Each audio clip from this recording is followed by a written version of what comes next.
semula. Kau tetapkan hidupku dalam tangan-Mu, dalam rencana-Mu, Tuhan. Rencana indah telah Kau siapkan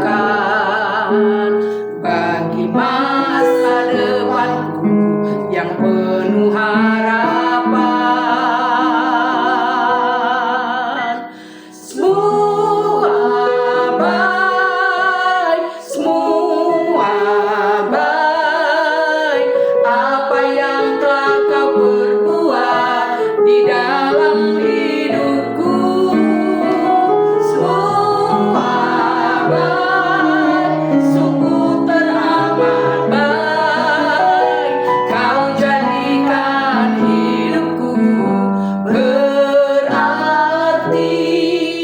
Terima kasih Tuhan.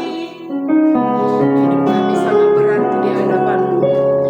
Dari semula telah Kau serahkan hidupku dalam tangan-Mu, dalam rencana-Mu, Tuhan. Rencana indah telah Kau siapkan bagi masa depanku yang penuh harapan. Semua baik apa yang telah Kau perbuat di dalam hidupku. Semua baik, sungguh teramat baik. Kau jadikan hidupku berarti.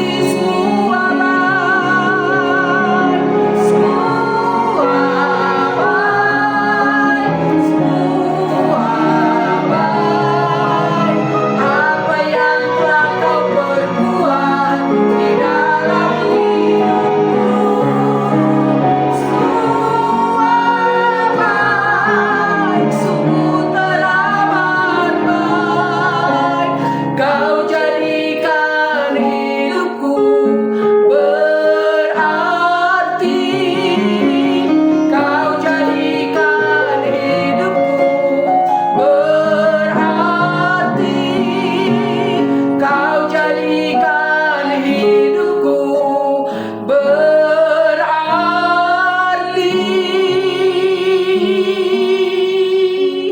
Terima kasih Tuhan Yesus, terima kasih. Hidup kami sungguh berarti di hadapan-Mu, Tuhan. Kami bersyukur Tuhan buat kebaikan Tuhan dalam hidup kami ya Bapa. Terima kasih buat penyertaan-Mu sepanjang hari ini. Bapa, kami mau mendengarkan suara-Mu, berbicaralah Engkau kepada kami hari ini ya Tuhan. Terpujilah Engkau Tuhan, kami siap mendengarkan firman Tuhan. Terima kasih, hanya di dalam nama Yesus kami berdoa dan mengucap syukur. Haleluya, amin. Shalom Bapak Ibu Saudara-saudara sekalian. Kita berjumpa kembali hari ini, hari Senin, tanggal 23 Maret 2026 di dalam renungan harian intim dengan Allah. Hari ini judul renungan kita adalah seperti apa sahabat sejati itu. Diambil dari Filipi pasal yang kedua, ayat 19 sampai 30. Dan ayat masnya dari Amsal 17 ayat yang ke-17. Sedangkan pembacaan Alkitab 1 tahun diambil dari kitab Ayub pasal 38 sampai 40 dan 1 Korintus pasal yang ke-13.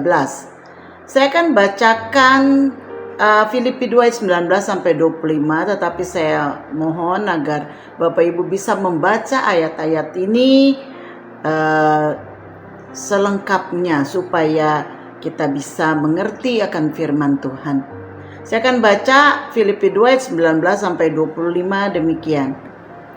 Tetapi dalam Tuhan Yesus kuharap segera mengirimkan Timotius kepadamu, supaya tenang juga hatiku oleh kabar tentang hal ihwalmu. Karena tak ada seorang padaku yang sehati dan sepikir dengan dia, dan yang begitu bersungguh-sungguh memperhatikan kepentinganmu.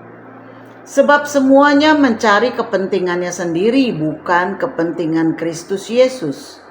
Kamu tahu bahwa kesetiaannya telah teruji, dan bahwa ia telah menolong aku dalam pelayanan Injil, sama seperti seorang anak menolong bapaknya. Dialah yang kuharap untuk kukirimkan dengan segera, sesudah jelas bagiku bagaimana jalannya perkaraku. Tetapi dalam Tuhan aku percaya bahwa aku sendiri pun akan segera datang.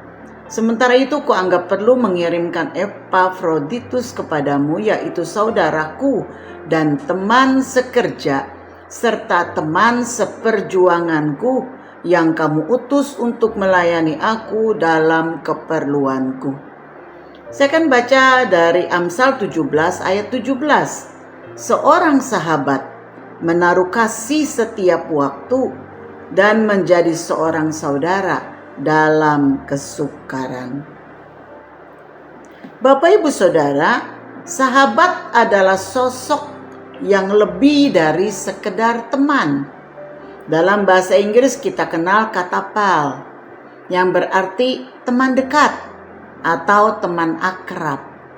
Sahabat adalah teman karib yang memiliki hubungan erat, saling mendukung, dan tetap setia dalam berbagai keadaan atau situasi. Alangkah indahnya jika kita bisa memiliki seorang atau lebih sahabat yang bisa kita percaya bahwa ia tidak akan mengkhianati kita dan yang bisa kita andalkan. Amsal mengatakan bahwa sahabat yang baik itu menjadi seperti saudara yang berada dekat dengan kita meski dalam kesukaran. Amsal 17 ayat 17. Alkitab cukup banyak berbicara tentang sahabat. Ada 55 ayat yang menuliskan sahabat. Ini menunjukkan bahwa sahabat memegang peran cukup penting dalam kehidupan manusia. Sadar atau tidak, kita semua memiliki kerinduan akan persahabatan.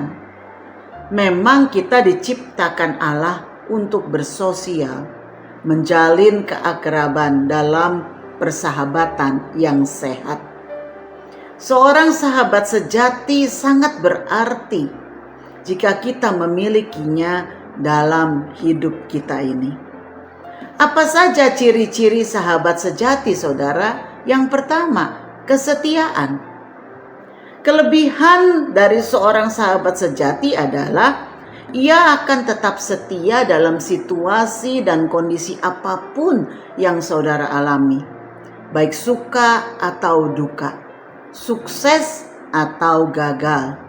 Bahkan ketika perkataan saudara tanpa sengaja menyinggung mereka, dan ketika kelakuan saudara membuat kacau, mereka akan selalu ada untuk mengingatkan saudara, bukan membicarakan keburukan saudara kepada orang lain. Yang kedua, kejujuran. Kejujuran adalah faktor sangat penting untuk membangun persahabatan. Mustahil persahabatan dibangun di atas ketidakjujuran. Amsal 27 ayat yang ke-6 menuliskan, seorang kawan memukul dengan maksud baik, tetapi seorang lawan mencium secara berlimpah-limpah. Memang kejujuran bisa melukai harga diri saudara, apalagi tentang dosa-dosa saudara.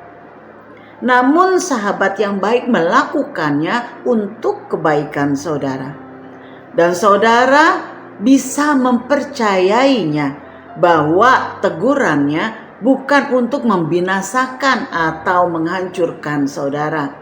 Sebaliknya, agar saudara sadar dan bertobat. Sahabat yang baik menginginkan yang terbaik bagi saudara. Yang ketiga, saudara, kasih. Sahabat yang baik akan menjauhi gosip. mereka tidak akan mencemarkan nama baik saudara. Sahabat yang baik akan menutupi banyak sekali dosa. 1 Petrus pasal 4 ayat 8b. Bukan berarti kompromi terhadap dosa.